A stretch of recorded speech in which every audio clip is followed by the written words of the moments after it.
So again, good morning to you, and thank you for joining us in this adapted form today. This is the first session of Thriving Academically in Seminary, and this one is titled The Student as Vocation. And I want you to pay attention to the way it is titled, The Student as Vocation. So to begin, I want to share with you what we're going to get through today. This is, again, not a graded course. These are workshops that will help you, I hope, during your time at Candler, particularly during your first semester. So the three questions that I want us to engage today are, number one, what brings us to this place? Secondly, where are we hoping to go after this place? And the third one, and the most important for the student as vocation, is what does it mean to be in this place? How do we envision our time at Candler in theological education? So the first thing I would invite you to do, and if you're driving, just think about it. If you're able to write it, then please do that. But I want you to engage with this question or this thought. For a few minutes, write down the things in the world that you think are problems. You can write them as either in a list form, as a paragraph, as prose or poetry, however you want to write it. But write down the things that you think of in the world, they're problems, the things you're most passionate about, and if given the opportunity, you would change. I'm going to give you about 2 or 3 minutes to jot down this. If you're driving, think about it. And we will not discuss it with a neighbor since we are not in person. But 2 minutes, what are the things that you think are problems in the world? And then I'll ask the people to share in just a few moments.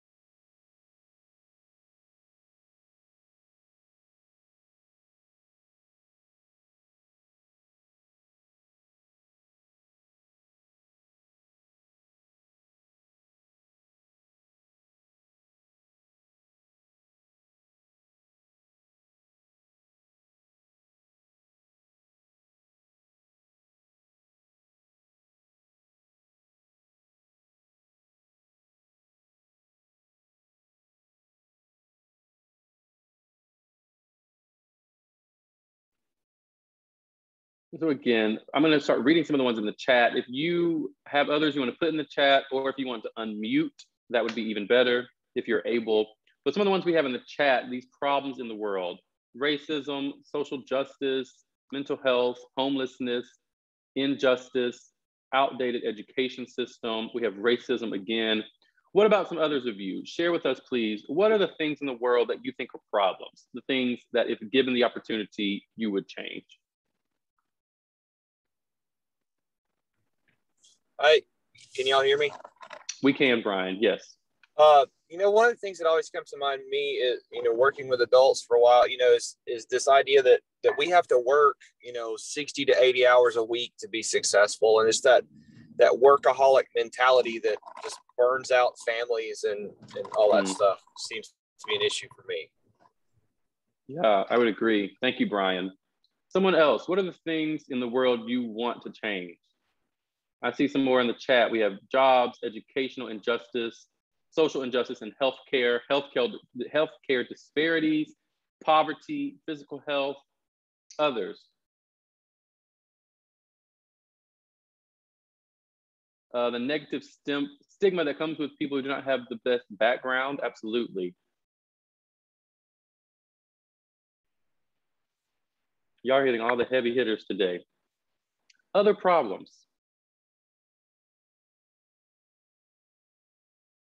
Gang violence, food insecurity, and apartheid, apathy towards civic engagement. Sure, all of these. Bridging the gap between mental health and religion and the church, absolutely. Lack of compassion towards others socially, economically, and culturally. Compassion is a good word. Capitalism, down with capitalism. My opinion, others share different ones. People not seeing each other as people, absolutely.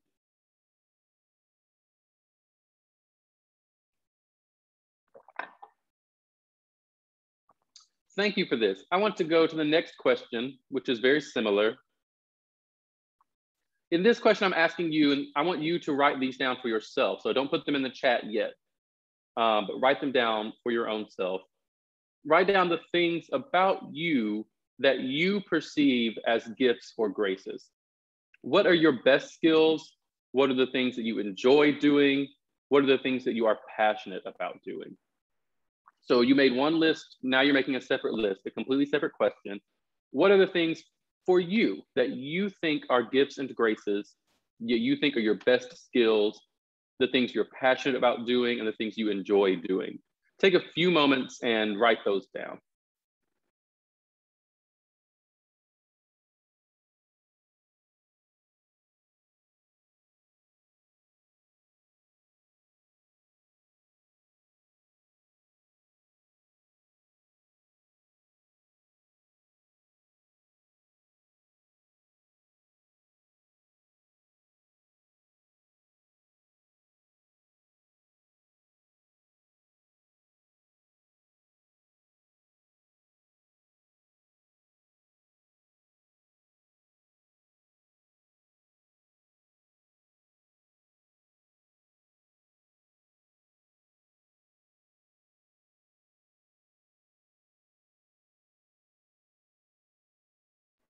I'm going to stop sharing just so I can see at least your pictures. And give you a chance to respond. I'm going to ask you to unmute if you're responding to this question. What are the things that are your gifts and graces? What are you good at? What are you passionate about? What are the skills that you believe are yours and uniquely yours?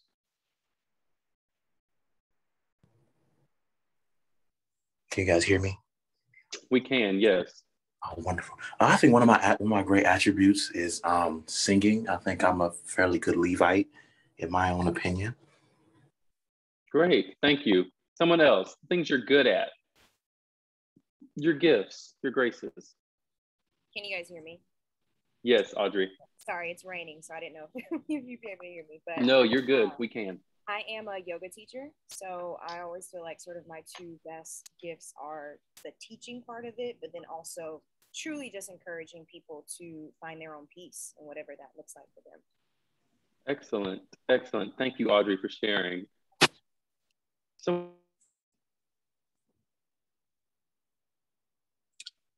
I like to think that I have a, pretty vivid imagination and creative side that I use a lot.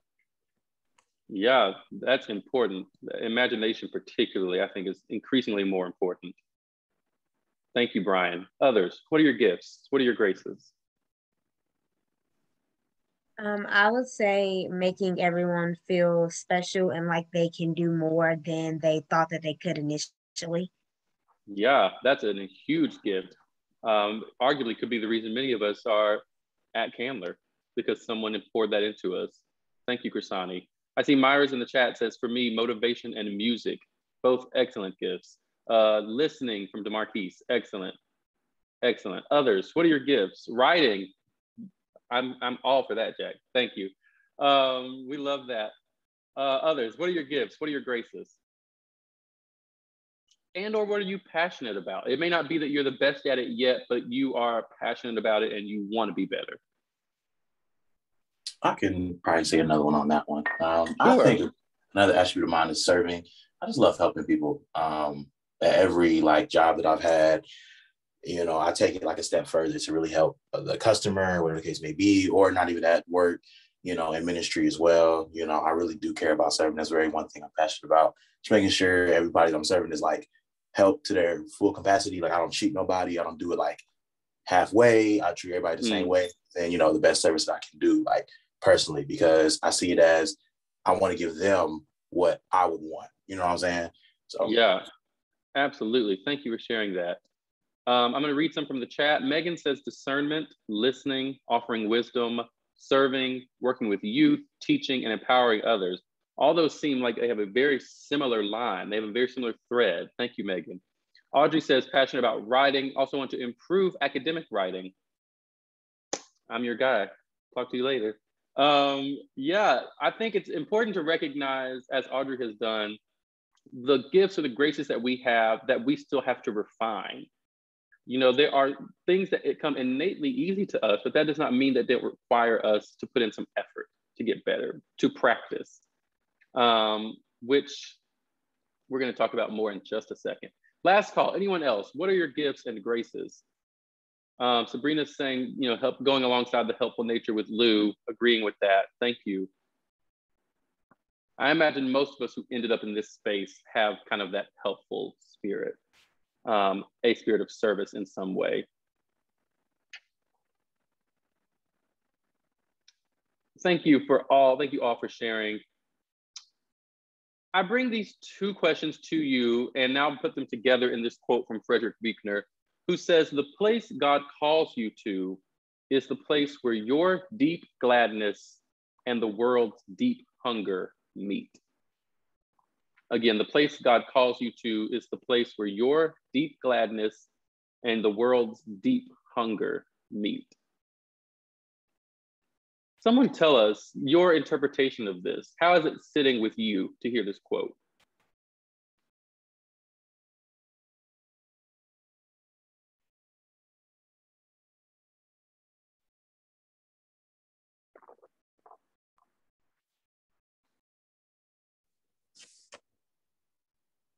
Well, God doesn't call us to be somewhere where we're not going to be useful. I mean, necessarily. I mean, I know there's times where we're called to wait and learn, but I think a lot of times it's you know, you're called to a place because you have that specific skill set or gift set for you to be useful where you are. Sure, absolutely. Thank you, Brian. Myra says in the chat that it hits the nail on the head. I would agree.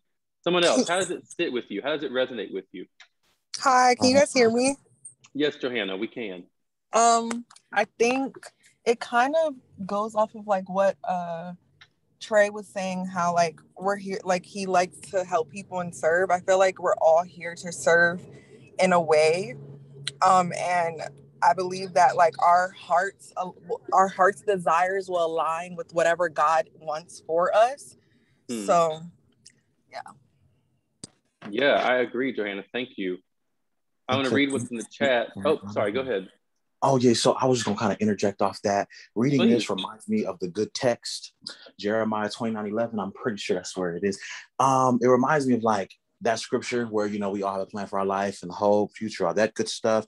And looking at this, it kind of gives me the aspect of whatever God has for our life, we're going to like it. Like whatever that plan is, whatever our assignment is on this earth, you know, we're going to enjoy it. You know, we're going to be glad in it. And on top of that, you know, whatever we do is going to be helpful to the kingdom. So, you know, I feel as though that whatever our plan is going to help the world in some way, shape, or capacity. You know, that kind of stretches that text a little bit further with this quote. Sure, thank you. I want to engage what's in the chat. Particularly, there is a connection between passion and purpose. I think that is important for us. That, and many of you are also recognizing this, that we're not called to the places that we would be miserable, nor are we called to the places where we wouldn't have an impact, right? It's the both and. It's both lists that I asked you to make. The things that you think are problems, the things that you want to help change in the world, and the gifts and graces that you have been given. The two of those combine. Chrisani says he gives us the desires of our heart. So where you are meant to be is aligning with the world's need. Absolutely. You all listed out the needs. You know, in 2021, I don't think we have to search far for a list of needs. It's more about, as Sheree's pointing us to, recognizing our passions and serving in those areas that are fulfilling for us. What does it mean? And then we're going to move to the next point. We have the place where our deep gladness, that's one section, our gifts and graces, the world's deep hunger meet, the problems in the world. But what about the first 5 words? The place, or the 6 words, the place God calls you to. How does that resonate with you? Does it scare you? Does it excite you? honestly, for me, it resonates with me because I feel like 2 years ago, I would not think that I would be going to seminary school. Like that wasn't my plan. Like I didn't plan to do that, but it's where God called me. And honestly, it brings peace because am certain that like God is going to make all things work together. Like when I'm planning things for myself, it like may not work out, but with God calling me somewhere, I know that it's going to work out. So it brings peace. Yeah, I'm glad to hear that. Audrey says in the chat that she is excited. Others, how does it sit with you? For me, it kind of scares me, you know, because I'm a person, I'm a planner, I'm an organizer. I want to know what's going on, you know, but, you know, that's not how God works. So, you know, it kind of has me kind of my head on the swivel, making sure like what's going on, like what's the next step, what's the next move, you know, and, you know, it kind of just scares me a little bit. But, you know, I know that all things work together, like she said. So, you know, once I get to it, it's like, all right, cool. But I also feel as though, like, what if it's something that to myself, I feel like I'm not ready for? You know what I'm saying? Like, I'm not used to. Because there are some things that God will present to you that you may feel like, that's not me. Like, I'm not ready for that. But, you know, more grace. Sure. I think that being scared or anxious is a very place to be. I think as Johanna mentioned, and in conversations I've had with many of you individually, your intent a few years ago was not to come to seminary, but here you are. Or you had the intent to go to seminary and didn't know how it was going to happen, and here you are. I'm going to read these few comments from the chat. Exciting to think that our most rewarding ventures will also be the ones that give us the most joy. I think that's very true. Tends to make me more confident, knowing that God will equip me with what I need. That's excellent, excellent. Confidence, as when it is hard to find it ourselves, knowing that we have been called somewhere is easily helpful. Makes me like I'm wasting time with everything else. Well, I'll say. I want to move forward and then kind of tease us through a couple of slides. And if you have questions or comments, please interject as I go while I try to figure out where to put y'all's cameras on my computer. So what is vocation? There are two questions we can ask here. And the first, many of you have already answered, which is what are you presently discerning as your vocation post-Candler? I'm going to ask you to type those in the chat just very quickly. What are you thinking of are what you're going to do when you get your degree, when you leave Candler? When you hear someone ask you about discerning vocation, what is your response?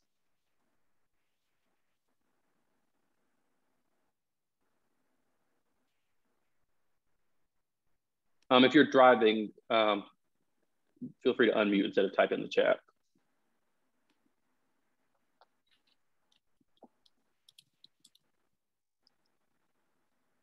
So we have criminal defense attorney and judge on the juvenile circuit. Others, what are you discerning as your vocation? Don't know, that's a good place to be.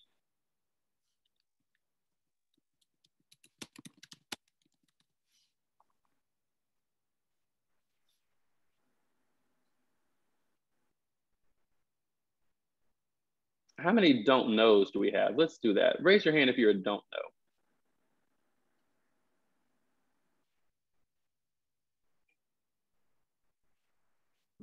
Yeah, raise your hand if you don't know.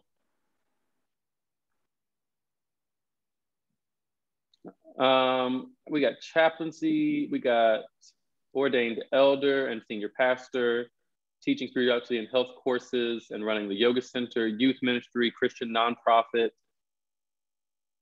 Excellent. And a whole bunch of I don't knows, which is also great. Thank you. So then the next question becomes, what are you presently discerning as your vocation while at Candler? And this question you don't have to answer necessarily, but it's the one that this session is for. We oftentimes think of vocation, this place where we're called to meet the world's deep hunger and our deep gladness, as something later on. That Candler is just preparing us for a defense attorney, or preparing us to be a pastor, or preparing us to be a chaplain or work in a nonprofit. But what if there is something that called you not to that yet, but calls you here? What does it mean if our vocation is being a student? What does it mean if we have been called to be students? And what does it mean if we don't view seminary education as something we're passing through, if we don't view theological education as a pit stop, but if we think of it as a destination? So we're not doing this just to get there, but doing this is an end, not a means to an end. It is its own end. Having a seminary education, being called here, being called to the vocation of a student.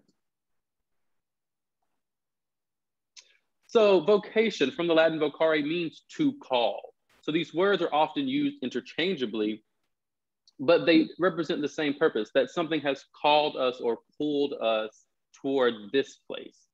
So we might have callings or pulling toward the places after this, but we were first in these moments, in these next 2 or 3 years, or for some 1, called to this space, called to be a student. Myra says in the chat, that resonates with one of my professors said, you are a student first. You are. Audrey, that's a word. I haven't thought about it in that way. Being in seminary is its own end. Absolutely. Think about how many, let's do this, and I'm not doing this to be messy, but think about how many people you know of who are in pastoral ministry, who are in chaplaincy, etc., who did not go to seminary. I'm not saying that they're better or worse. I'm just asking, think of how many people may be in the positions you want later, may be a criminal defense attorney, may be a pastor, but they didn't go to seminary. What is the difference then by the fact that you are here? It's not necessarily about what's coming next yet. It's about what you're doing here. What can you get from this present experience, devoting your full self to it? Using this kind of language of call then as vocation, what has called you into this space? Who or what call are you listening to? And these are all questions for you just to reflect on your own. So if you want to take a picture of it, jot it down. I invite you to journal about these questions. Particularly this question, who or what call must you silence? I'm going to read those 3 questions again. Who or what has called you into this space? Not the one afterwards, this space. Who or what call are you listening to? And who or what call must you silence? The last question that I want you to journal or think about afterwards, particularly for you all, it means something to be coming to seminary, particularly at Candler, but what does it mean for you all to be called at this moment in history? No one else who's presently alive, get this, no one else who is presently alive attended seminary in a pandemic.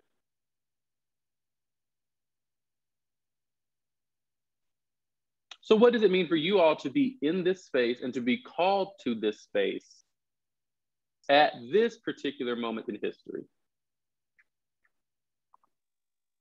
Think about that, write about it, sit with it. And I'm going to share with you a few things that I think are important as the student as vocation, what you can get from this space when you think about it as its own end. The first that many of you have already mentioned is that being a student is a vocation of preparation. So although it is a temporary space, although it may not be a vocation that lasts 10 or 20 years, that does not make it less important. This time of study and what you study and what outside activities you're participating in, whether it be through Candler or through your CPE or through your Con Ed, through your church, through your social life, this time is significant. And all of it, the study, what you study is also vocation. And you get the time to sit and prepare, a time that other people, again, do not get. So being a student, number one, means it's a vocation of preparation. That is the vocation, to prepare.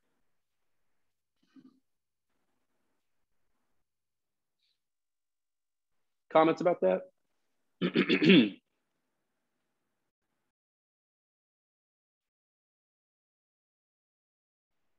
Secondly, being a student is also a stewardship of knowledge. Not everybody gets to get it. Not everybody gets to come and sit and think, gets to sit in classrooms and read and talk. It really is a privilege to be given the chance to engage these knowledges, to bring our own knowledge to the table. But that means it also requires of us the stewardship of that knowledge, the responsibility of caring for and holding that knowledge and using that knowledge well. These are questions that I would like you to engage. How can we view the acquisition of knowledge, number one, as worship? And secondly, how can we honor the gifts we are being given and also be held accountable for their proper stewardship? Someone engage that question, particularly that last one. How do we honor the gifts we're given and also be accountable for their proper stewardship? How do you hold yourselves accountable?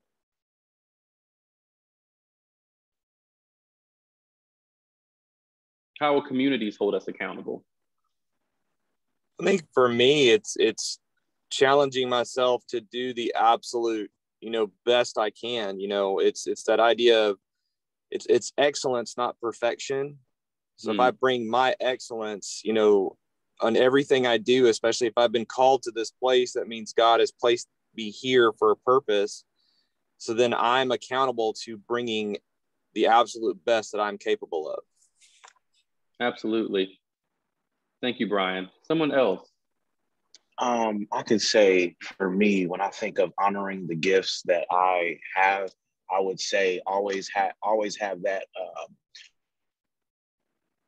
humble heart in regards to my gift. Like, don't ever, think you got it, because there's always something to learn, you know what I'm saying? Then also have people that are experts at the same gift that are willing to pour into you to how to get better as well. You know what I'm saying? So that's how I kind of take that, like honoring your gift and having the humble heart, not thinking you got it all, not thinking you do it all, and, have somebody that is well-crafted in the same gift to be able to pour into you to also be better, and hopefully faster to where you can do the same thing later on in your life to help somebody else with the same gift. Absolutely. Thank you, Lou. Someone else. I would say being okay with being uncomfortable. I feel like we have gifts and we know we have gifts, but sometimes we are afraid to step out of the box. We may be shy. We may be afraid of failure and not using those gifts up to par. So we end up dying down our gifts and like trying to hide it. So I feel like just being okay with being uncomfortable.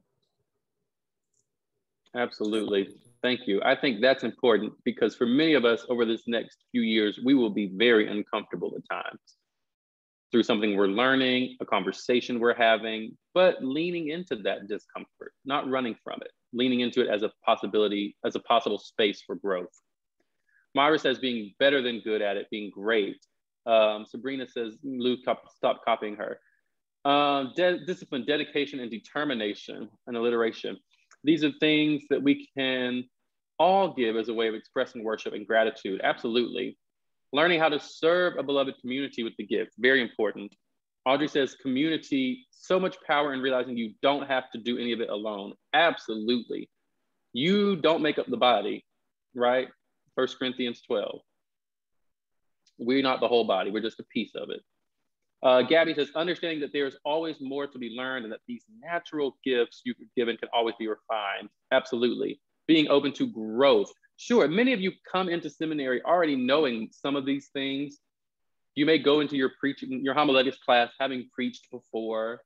You may go into a worship class knowing something about worship, or a pastoral care class having done pastoral care. But that doesn't mean that those gifts don't need to be refined, that we need to practice more, that we need to learn new skills, new ways, new methods. Absolutely.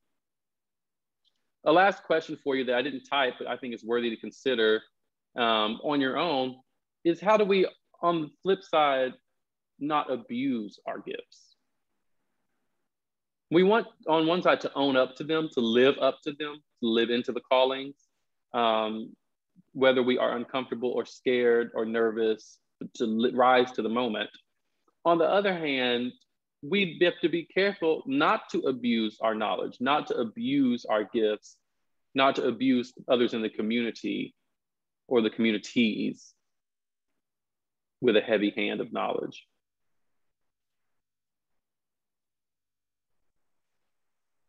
So we have student as a vocation of preparation, being a student as a stewardship of knowledge. And as many of you have already said, being a student is also an opportunity to serve.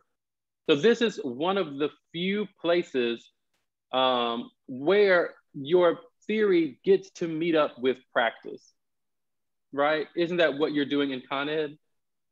This is the space where you don't get to just think about it, but you get to live into it in whatever way. This is important because there will come a time when you get to whatever vocation is next that you don't get the time to practice. It's go time. When you get to being a CPE, a chaplain, and on the first day of your residency, if someone dies, there is no time to practice how to grieve, how to help a grieving family. When you become a pastor, there is no time to practice in between Sundays. You just got to preach every Sunday and teach every Wednesday. Nonprofits, the first time you have to fill out a grant, you have to just fill it out. There's no practice run or no practice test, right? So being a student gives you the opportunity to combine both theory and praxis, and to take what you're learning and to try it out and to try it on and to see what fits and to see what doesn't. Many of you during seminary may leave here with something different than you came in with, because in seminary, you'll get the chance to try it on. And maybe forever you thought you wanted to be a preacher and you try on preaching and it doesn't fit. But you try on something else and it fits. You find the place where your deep gladness is.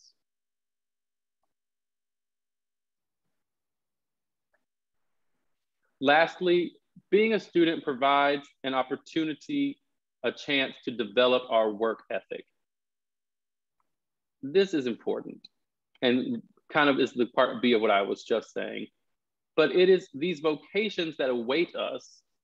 We're in a vocation now, vocation of being student, but in the vocations that await us, we have to perform at a certain level of excellence, as some of you already said. So in those vocations, will we slack off at our pastoral care? Will we procrastinate writing those nonprofit grants? Or will we be responsible with our callings? As you can already see the lining up here, if while we're in seminary in this first vocation, we get in the habit of slacking off, we get in the habit of procrastinating, we get in the habit of only giving 50%. If we think, even in graduate education, C's get degrees, then what does that mean for the vocation after we leave here? A light switch doesn't just turn because we graduate. Whatever habits we have, whatever patterns of behavior we have acquired is what we'll carry into our next thing. And too many times I think people think, well, when I get the job, when I become the pastor, when I get the position, then I'll do better. Then I'll commit. And I want to tell you, semester 1 of seminary, don't lie to yourself. Just don't do it. If you're not doing it now, you're not going to do it later. But that's not a bad thing. That means now, while you have the opportunity to practice, you also get to practice this. You also get to refine your work ethic. How committed do you want to be? How much do you want to put in? How well do you want to perform? How much work do you want to do to get the task done? And think about how later, when you're a pastor, when you're a yoga teacher, when you are a juvenile court judge, the same work ethic will carry over that you built up as a student in this time of preparation.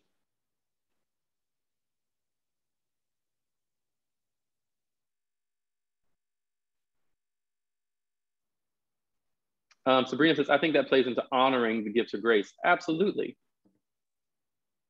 We don't want to sit on them, right? We want to rise to the occasion. There are some people, you know, who have always said, you know, if you don't use the gift, it will be taken away or that it will go away. I don't know about that. You know, you have to ask somebody else. I do know that it's irresponsible, right? That the divine has gifted you in whatever way in hopes that you would use that gift, whatever it might be. And not using that gift or squandering on that gift is irresponsible. And the way I have heard it said that I agree with, and it's what my mentor, and when I was in seminary, used to say to me, is that mediocrity is an insult to God.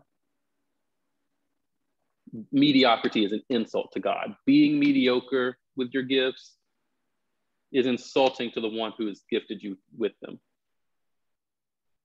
Audrey says, using seminary as a period of growth. Absolutely. We may not know how to do it now, right? Notice the way I phrased it. Being a student provides a chance to develop our work ethic. It might not be where we want it to be. That's why we're here. We get the chance to develop it, to grow it, which also means deciding what things we won't give our attention to, right? Pruning our lives to say what things we won't give excess time to so that we can put our time elsewhere.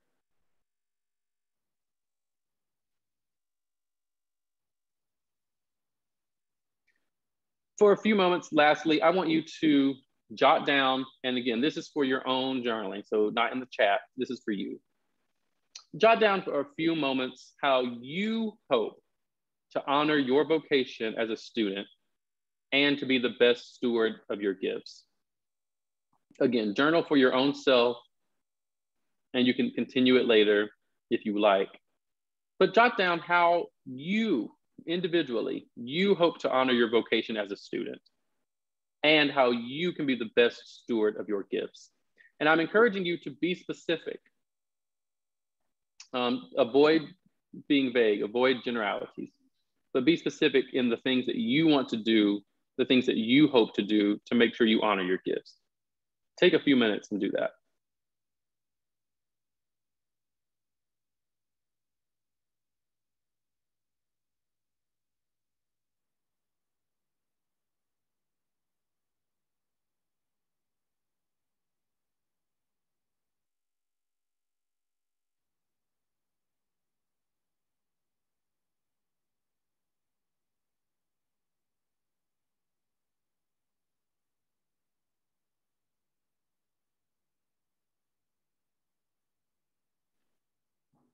I'm going to say one more time, be specific for your own good. Be specific. Don't use the buzzwords or the fluffy language. Be specific in how you want to honor your time as a student and your vocation of a student. About one more minute.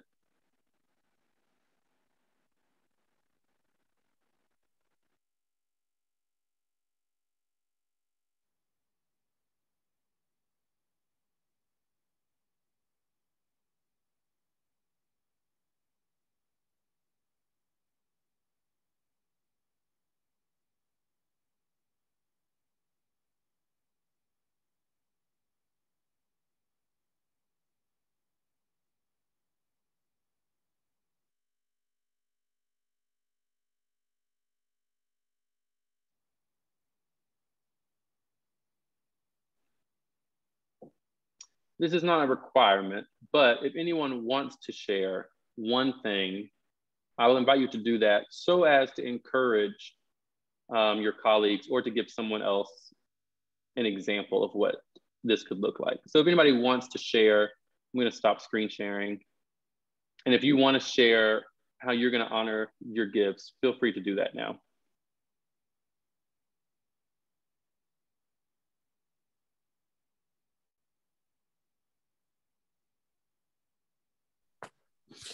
I'll go. I had jotted down that I plan to honor my gifts and my vocation as a steward by being, as a student, by being committed and consistent. I personally struggle with procrastination, not just like in a school setting of like doing homework and like wait until the last minute, turn it in, but across the board. So being that I feel like I am called to this, I don't want to squander it, as we were talking about. And I do want to honor this time and making sure that I'm on top of things. And so being committed and consistent as it relates to showing up on time and making sure that I have everything turned in before time, and being consistent in that manner. Thank you so much, Sabrina, for saying the word consistent. I think that is a key. It's good. It's always good for us to, for one whole week, do all of our readings, turn in our assignments. That's good. It's even better when we do it week after week, right? When we don't do it for 1 week and then the next week we say, well, I got it last week. 1 out of 2 ain't bad, right? But it's committing ourselves to being consistent, to doing it over and over again. And I would add, even on the weeks when we mess up, right? It's similar to fasting, that we try to give up something for a certain amount of time, but even if we mess up, the fast isn't over. We return, we recommit ourselves, and we try again. So the same thing here, even if there is 1 week where we miss a reading or we miss an assignment, that does not mean that the whole semester is gone, right? We try to be consistent, we keep going. Myra says time management, absolutely, right? Being able to say, I will honor my time by blank. I will devote X amount of minutes every day to blank, right? Being able to schedule out, this is what I want to commit myself to. You know, the scripture that says, where your money is, your heart will be also. It's true here as well with time, right? Where your time is, where you put your energy, shows a lot about what you care about. Chrisani says, do work with intention to learn, not just to get a grade, but to gain understanding. That's key. When you're in the next vocation, there won't be grades. It will be about how you're living into what you have learned. So trying to make sure you leave with that is more important than leaving with an A. Balancing out self-care and work. Absolutely, Gabby. And I think that's another, you've probably heard this before, but that's another thing you can plan out, right? It's not just I will devote X amount of minutes to finishing my work, but I will devote 30 minutes a day to listening to music.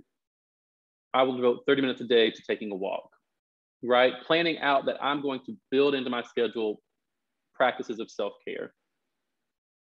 Because without it, honestly, the other work won't happen. Excellent. Excellent, excellent, excellent. Do you all have questions for me? Any questions or comments you want to make before we leave for this morning? Any questions? I did. I had a comment. Yes, please. This last question. I know for me, I'm going to have a humble heart to want to learn, because in my opinion, it's terrible to have a great gift but think you know everything.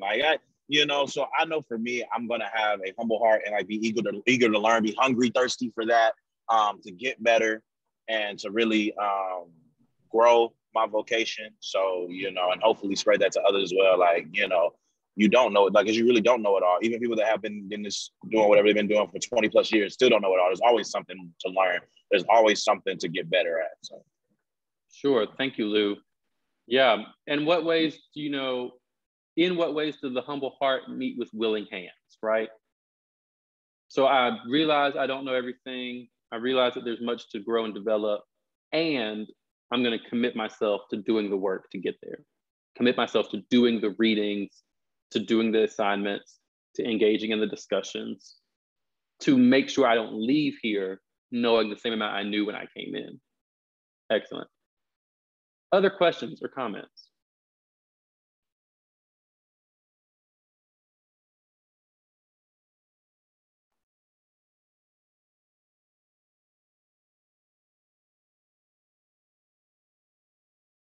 Well, friends, I'm here every Tuesday. We'll have these workshops every Tuesday, as you saw on that registration link. If you want to attend every single one, you can. There have already been some people who've signed up to attend all sessions for the whole semester, but you don't have to. You can attend the ones that are important to you.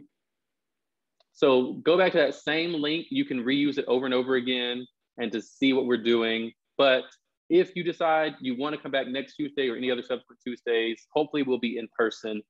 If not, that will be communicated. And in the meantime, please stay in touch.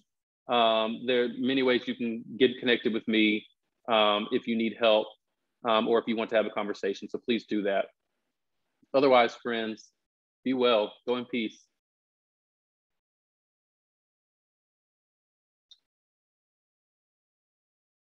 There will be Zoom. There won't be Zoom options for Sani, but we'll, if it's in person, but we'll perhaps be sharing it, the recordings.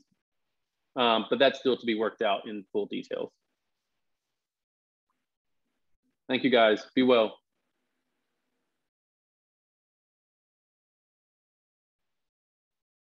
Yes, Myra, I'm glad you're able to join us.